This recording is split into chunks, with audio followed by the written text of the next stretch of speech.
Hello guys, how's it going? Welcome back to the channel. Here are the gameplay settings in Assassin's Creed Shadows I really suggest giving a go. The first one is turning off the HUD. So go into the settings and use this option. With this option enabled, you can toggle the HUD on and off whenever you want. All you have to do is click the right stick in twice and the HUD goes away. This means you can appreciate the view free from that compass at the top of the screen and all of the other screen clutter. I'm thinking the objectives list on the left and all that stuff. Now it does still annoy me a bit that there's no way to turn off the single remaining icon, which is the icon in the top left corner telling you how to turn the HUD back on, but I have found that there's a split second where this icon disappears when you click the right stick twice and before the HUD comes back on. So you can use this split second to take screenshots if you are so inclined. Also, the toggle the HUD button doesn't seem to toggle off pop-up notifications, such as the notification you get when you climb a high point and the game tells you you can press LT to observe. That's also quite annoying, as if you needed reminding for the 50th time. Also, at the start of the season, you do get pop-ups telling you about your resources, which you can't turn off, but for the most part, being able to toggle the HUD on and off whenever you want lets you properly take in the majesty of this game. And this setting really pairs well with the next setting I want to show you, which is auto movement. Auto movement essentially simplifies movement in Shadows. So with this feature enabled, all you have to do is tap the A button twice and your character will automatically move forwards without any other input. So you don't need to hold the left stick forwards to make your character move forwards. It happens on its own. If you did want to guide your character around or change direction, you just use the right stick to move the camera, and this makes it so your character will actually follow the camera's movements. And I like using this with the HUD turned off and just experiencing the world of Shadows free from movement concerns or HUD concerns or anything like that. But what this option is mainly used for is to retain your sprint speed. So you know when you're scrambling over rocks and climbing up ledges and your character just always seems to lose all of their momentum, well, with auto movement they retain it. So you don't keep having to click the left stick into sprint, find they've stopped sprinting, then click the left stick again. You click it once and they're sprinting for good. And the really good thing about this is it also works on your horse. So if you've got a long distance to cover, tap the A button twice to start moving, then click the left stick. And what you've done here is sort of lock your horse into a constant sprint.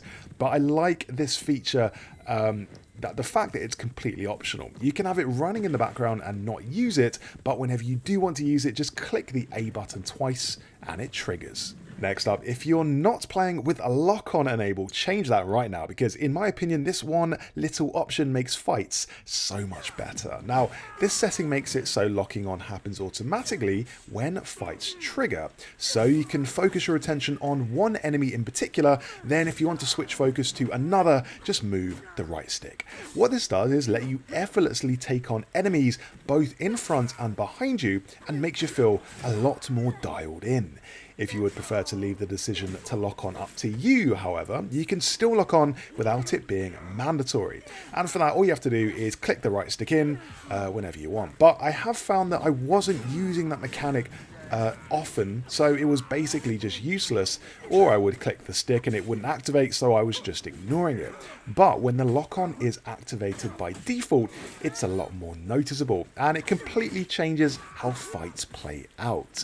It's also helpful to have all your attacks directed at one person, so you take them out quicker, and then you can move on to the next one in line, rather than spreading your damage between a large group, which just makes the fight drag on. So that's the lock-on option. And if you want to change fights even more, make sure to pair it with this next thing. And what we're going to talk about now is audio cues. Audio cues are buried in the audio options right at the bottom under glossary. You wouldn't normally look here, but this section can be pretty game-changing because it gives you audio cues that highlight various aspects of the game. One of these is a climb cue. This plays a little sound when there's something you can climb on. That's not really needed in my opinion, so don't turn this one on, because you can climb on everything pretty much in this game, so you don't really need that. But here are are some audio cues I do suggest turning on. Firstly, the grapple cue. This plays a sound whenever you can grapple onto something in the environment. The grapple sound cue comes in really handy during the secret trails, because when you're parkouring around areas as Naui, sometimes these grapple points are quite hard to spot. They're really high up and you wouldn't otherwise see them. But if you just listen out to this sound cue, you'll know whenever you need to grapple, and then you can just press LB and grapple automatically. The loot sound cue is also really good because it plays a sound when there's loot in the environment that you can grab.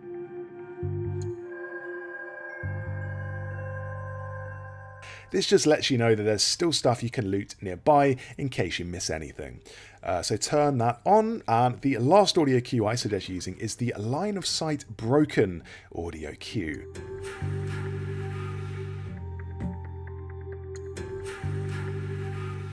This plays a sound when you break the line of sight, and it means it gives you an indication when you can move and when it's safe to move and when you can't. And these audio cues are a great accessibility option as well for anyone who might be vision impaired and rely more on hearing. But for me, the reason I do like audio cues is because they go really well in combat, because you can turn the music off and make the audio cues more noticeable. And what I found is that fighting without the combat music makes fights actually seem a lot more brutal and a lot more heavy hitting. You can hear every impact and swing of the blade. So turn off the music and turn on audio cues and see how you get on with that. Automatic QuickTime events are another option I suggest using, because these make the minigames complete themselves. So if you're getting bored at having to do yet another Kujukiri game or some of that kata with Yasuke, these make it so you can just put the controller down and let the game do it for you. To be honest, this is not something I suggest doing when you first start playing the game, because these minigames are fun for a bit, but by the 5th time they really start losing their shine, and they do get old quite quickly. Especially when you turn your brain off for a split second and end up missing a button prompt, so you have to do it all over again. So yeah, take some of the annoyance out of the game and let those minigames play themselves, and then you can come away with a knowledge point for your trouble. You have earned it. Okay, you probably know about this one already, but if not, this is guaranteed assassinations. I like to play with guaranteed assassinations on because it lets you assassinate anyone in the game regardless of their level. For me, this is how the game is meant to be played, because it doesn't really make sense you can get behind someone, stab them in the neck undetected, and they just brush it off. But, I do get it. You want to have the feeling that your character is slowly getting better, and maybe you don't want to assassinate an entire level 40 camp when you're a much lower level. For that, I would suggest amping up the difficulty. So keep guaranteed assassinations on, but put the combat difficulty on expert. This makes enemies deadlier and puts some of that fear back into fighting. It also makes you really not want to get into a fight. For extra difficulty, put stealth on expert as well. What this does is make it so enemies can see you on rooftops, because on the normal difficulty of stealth, enemies can't see you if you're on a different plane to them. For instance, if you're lower or higher than an enemy, they can't see you. Their vision cone is essentially 2D, it's like a flat plane. But on expert, their vision cone is 3D and they can see both above and below themselves. So there's a challenge, but guaranteed assassinations make it a fun one because you can now take out anyone you want, like a proper assassin should. Okay, on to the violence options, which turn off both blood and dismemberment. These are a must for 2 types of Assassin's Creed player in particular. The first type are streamers or content creators, myself included, who will get instantly demonetized for showing too much blood. And it's happened to me before. I put up a guide for Diablo a few months ago, and it had a bit too much blood in it, and YouTube demonetized it. And that was stylized blood as well, so imagine how fast they would demonetize an Assassin's Creed video with its straight up decapitations and dismemberments. The second type of player who this violence toggle is good for is younger players. So maybe if you're a parent who wants to enjoy this with your kids around, you'll no longer see any blood, and some of the more extreme moves are also toned down. It makes Assassin's Creed Shadows completely safe for work, For everyone else though, keep that Gore on full blast, that's what I say, because it is very, very fun. The next option I recommend turning on is guided exploration. What this does is point you directly to the objective. This makes missions a lot snappier and, in my opinion, a lot more fun. The pace of the game speeds up a lot and it just makes everything a lot easier. With this option off, you have to use the clues on the left hand side of the screen to try and find the location of the mission, which can take a while. You can send out scouts to narrow down the search area, but still, for me, it feels like you're just aimlessly wandering around, and that's not Shadows at its best. It doesn't really make me feel like an assassin, which is probably the point of this game. It's a game called Assassin's Creed. It probably wants to make you feel like an assassin, but that's not what searching for the missions gives me. I just feel like someone who doesn't really know where to go, to be honest. The best part of Shadows, though, is doing the mission, not trying to find it. So get that mission going straight away and head to the objective by turning on guided exploration. Okay, this one is a slightly controversial one, and I'll tell you why. This is the loot all option, and what this does is, well, what it's meant to do is let you loot everything in the immediate environment with one button press. So you don't have to go around to every loot pile in the game and press Y over each one. But the reason this is controversial is it doesn't work. Literally, this option does not seem to do anything. I have two bodies in the same area, both with glowing loot icons, and it still makes me go over to both bodies and loot them. So I'm not really sure what this loot option even does.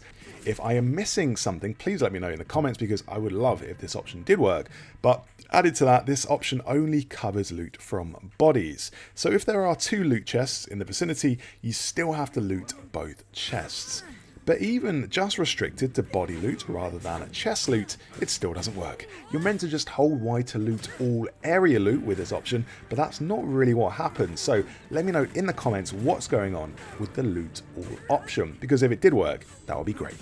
Immersive audio is one to try out if you want to get fully into the feudal Japanese world of Shadows, because this changes the dialogue to Japanese. 私もそう願います。 Even your character will speak in Japanese, which, to be honest, makes sense. The downside is, of course, you'll have to read the subtitles, which means you'll have to keep glancing down, but on the plus side, it really does bring the world to life. It doesn't feel like an Americanized version of Japan any longer, but that you're actually in an ancient world that's hundreds of years old and thousands of miles from your house. As well as that, the voice acting automatically seems better, because it is hard for a performance to sound bad when you can't understand a word they are saying. So those were the best settings in Assassin's Creed Shadows to try. Let me know in the comments how you get on with those, and for more Assassin's Creed Shadows guides, subscribe to the channel.